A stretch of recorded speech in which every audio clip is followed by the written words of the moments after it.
ప్రభువు మొదటిగా వారు దేవుణ్ణి కలిగి జీవించారు. ఫస్ట్ ఆఫ్ ఆల్ గాడ్, దేవుడు లేకుండా ఏదీ లేదు. సుఖ సంతోషాలకు కారణభూతుడు ఆయన, రక్షణకర్త, సృష్టికర్త, ఆదరణకర్త ఆయన. రాజశేఖర రెడ్డి గారి జీవితంలో దేవుణ్ణి ముందు పెట్టుకునేవారు ఆయన యొక్క ఎప్పుడు కూడా అంటే పరిశుద్ధత ఉన్న చోట ప్రభు నివసిస్తాడు, ప్రభు నివసించిన చోట ప్రజలందరూ ప్రహర్షిస్తారు. దేవుని వాక్యాన్ని కలిగి ఆయన ముందుకు వెళ్ళేవారు. ఒకవేళ హృదయంలో దేవుడు ఉండి పని చేస్తే ఆ పని ఎలా ఉంటుందంటే ఖచ్చితంగా సత్ఫలితాన్ని ఇస్తుంది. ప్రజల హృదయాల్లో చిరస్థాయిగా నిలిచిపోయారు. దానికి కారణం ఆయన దేవునికి ప్రథమ ప్రాధాన్యతనిచ్చారు. దేవుని వాక్యము, దేవునికి ప్రార్థన చేయటం, ఇది సత్ఫలితాన్ని ఇస్తుంది. అందుకే వారిది సంతోషకరమైనటువంటి జన్మ. ఆయన లేకుండా నేను లేను, ఆయన ఇచ్చిన ఆయుష్కాలాన్ని నేను అనుభవిస్తున్నాను, ఆయన ఇచ్చినటువంటి ఆయుష్కాలంలో అనేకులకు నా చేతనైనంత సాయం చేస్తారనే ఉద్దేశం అన్నమాట. మొదటి కారణం గాడ్, దేవుడు.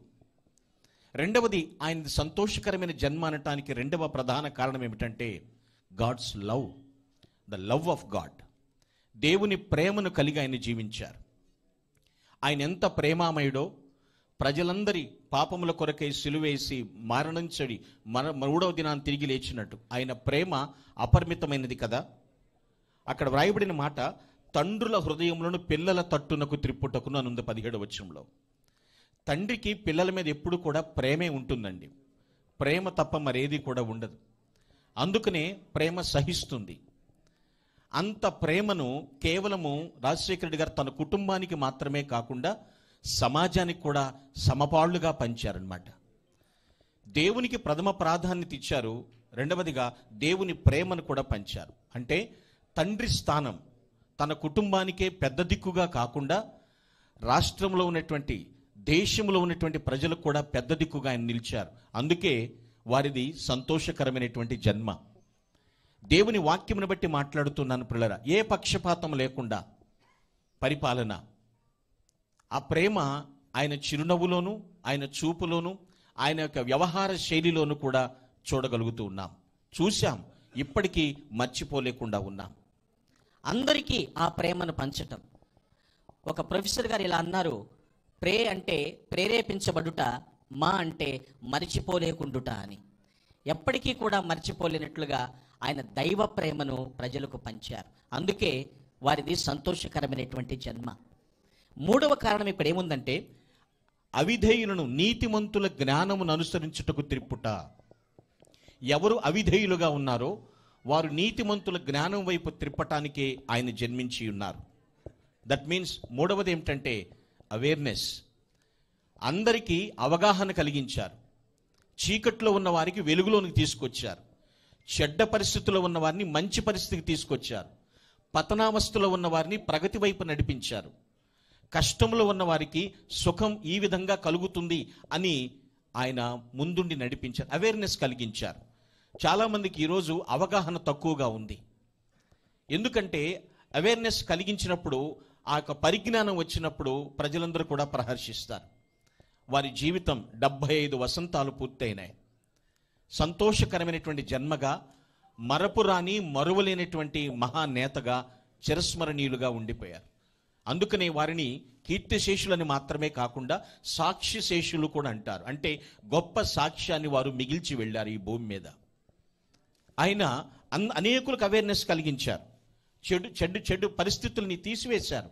బీదరికం నుంచి మీరు అలా ఉండుట నాకు ఇష్టం లేదు అన్నారు. ఏ విధంగా వారు బాగుపడాలో, మీరే కాదు మీ పిల్లలు కూడా బాగుపడాలని ఒక ప్రగతి బాటలోనికి వారు నడిపించినట్లుగా చూస్తూ ఉన్నాం. సో వారిది సంతోషకరమైన జన్మ అనటానికి అవేర్నెస్ కలిగించటం మరొక కారణం ప్రియులారా.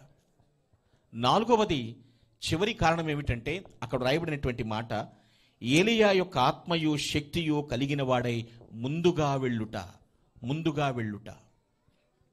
క్రీస్తు ప్రభువారి ఈ లోకానికి రాకమునుపు ముందుగా వచ్చిన ఆయన బాప్తిస్మమిచ్చి యోహాను. ఇక్కడ నేను ఎందుకు ఆపాదిస్తున్నాను అంటే ప్రియులారా, ఆ దేవుని ఆత్మయు శక్తియు కలిగి ఉండటం అంటే నాలుగో విషయం ఏమిటంటే డివోషనల్ డెడికేషన్, దైవిక సమర్పణ ఉంది ఆయనకి. ఒక పనికి నడుం బిగించారు అంటే వెనుకంజ వేయలేదు. అది ప్రజలకు మేలు చేసేదైతే ఎవరిని లెక్క చేయలేదు. సత్ఫలితాన్ని ఇచ్చేదైతే ఎంతమంది సతాయించినా కూడా ఆయన ఆగలేదు. దట్ ద రీజన్ ఏమిటంటే డివోషనల్ డెడికేషన్, దైవికమైనటువంటి సమర్పణ. కమిట్మెంట్ కరెక్ట్దైతే ఎలాంటి కన్వర్సేషన్స్ ఇంకేం ఉండవండి పిల్లల. కన్వర్షన్స్ అది ఏముండదు. కమిట్మెంట్ అనేది కరెక్ట్గా చేసుకున్నారు ఆయన. ఆ డెడికేషన్, ఆ ప్రతిష్ఠించుకున్నారు. మంచి కొరకై నేను ముందు నిలబడతాను, అందుకనే వారిది సంతోషకరమైన జన్మ అంటున్నాను. ప్రజలను సిద్ధపరచుట, తను సిద్ధపడి అనేకులు సిద్ధపరచువారు నాయకులు. తను పరిపుష్టి కలిగిన, ప్రాధాన్యత కలిగిన, చైతన్యాన్ని తీసుకొచ్చిన నాయకుడైతే ఆయన బాటలో అనేకులు నడిపించారు. తన కుటుంబస్తులను, సమాజాన్ని కూడా నాయకులుగా తీర్చిదిద్దారు. అందుకే వారిది సంతోషకరమైనటువంటి జన్మ. దైవిక సమర్పణ సగంలో ఆగదండి ఎప్పుడూ కూడా. అది ఆ జన్మాంతం కూడా సాగిపోతూ ఉంటుంది, కొనసాగిపోతూ ఉంటుంది. అందుకే వారిని సంతోషకరమైన జన్మ అంటున్నాం. అంటే అనేక తరాలకు సిద్ధపరచుట. నేటికి నేను అనుకుంటాను మరికొన్నేండ్లు, బహు సంవత్సరములు కూడా మహానేతను జ్ఞాపకం చేసుకుంటూ ఉంటాం. 75 వసంతాలే కాదు, అనేక సంవత్సరాల పాటు ఆ మహానేతను జ్ఞాపకం చేసుకుంటాం. కారణం వారి జీవితం మరుపురాని ఘట్టం. అనేకులకు స్ఫూర్తినిస్తుంది, చైతన్యాన్ని రగిలిస్తుంది, మహానేతను మరువలేకుండా చేస్తుంది. ప్రియులరా, వారు దేవుణ్ణి కలిగి ఉన్నారు, దేవుని ప్రేమను కలిగి ఉన్నారు. ఆయన అనేకులకు అవగాహన కల్పించిన స్థితిలో ఉన్నారు. చీకట్లో ఉన్న వారిని వెలుగులోకి నడిపించారు. అంతేకాదు దైవిక సమర్పణతో ఆయన ముందుకు వెళ్ళిపోతున్నారు. అంతే, దేవుడు పిలిచిన పిలుపుకు తగ్గట్టుగా వెళ్ళిపోయారు. God, the love of God, awareness and devotional dedication. ఖచ్చితంగా గ్లాడ్, సంతోషం, ఆయన జీవితంలో సంతోషం. ఎవ్వరు శత్రువు ఎదురుపడినా సరే చక్కని చిరునవ్వుతో పలకరించి ఎంతగానో వారి జీవితాల్లో కూడా గుర్తింపుగా మిగిలిపోయారు. ప్రియులారా, ఆ మహానేతను జ్ఞాపకం చేసుకునుట మనకెంతో ఆశీర్వాదం. దేవుని వాక్యం సెలవిస్తోంది, నీతిమంతులు నిత్యము జ్ఞాపకములో ఉందురు, ఎప్పటికీ కూడా మరువలేము. ఆ మరపురాని జ్ఞాపకం, సంతోషకరమైనటువంటి జీవితాన్ని అనేకులకు కళ్ళారా చూపించారు. దేవుని మహాకృపలో 60 సంవత్సరాలు భూమి మీద సంచరించి ఆయన 60 సంవత్సరాలు 600 సంవత్సరాలకి సరిపడా జ్ఞాపకాలను మిగిల్చారు. కాబట్టి అట్టి మహానేతను తలపోసుకుంటూ దేవుని స్తుతిస్తూ ఘనమైన నివాళి అర్పించుదుముగాక. ఆమేన్. అందరూ కళ్ళు మూసుకొని కొన్ని క్షణాలు మహానేతకు గ్రేట్ ట్రిబ్యూట్, ఘనమైన నివాళి సమర్పిద్దాం. మౌనంగా మౌనంగా.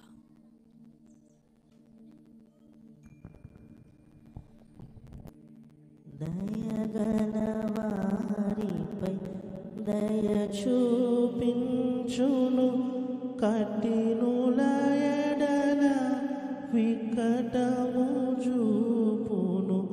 దయగలవారిపై దయ చూపించును, కఠినుల ఎడల వికటము చూపును. గర్విష్ఠుల యొక్క గర్వముననచును, సర్వము నెరిగిన సర్వాధికారి యెహోవా నా బలమా. యెదార్థ